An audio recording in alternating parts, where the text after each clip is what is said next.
గారు కొడతారు. తినమ్మా తిను, మా అమ్మవు కదా, తొందరగా రా అమ్మా. త్వరగా వచ్చి తినకపోతే నేను ఇవాళంతా భోజనం చేయను.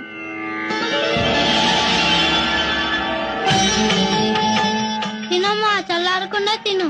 ఇవాళ సామవేదం చెప్తారు, ఆలస్యం అవుతుంది. తొందరగా తినమ్మా.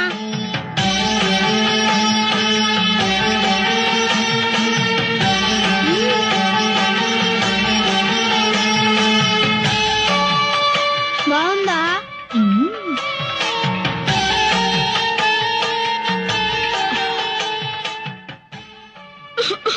పొలం మారిందా? శివుడు తలుచుకొని ఉంటాడు.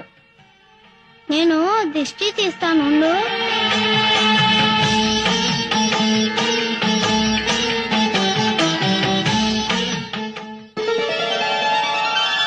ఆలస్యం అయిపోతుంది. అవతల ప్రసాదం తీసుకెళ్ళాలి.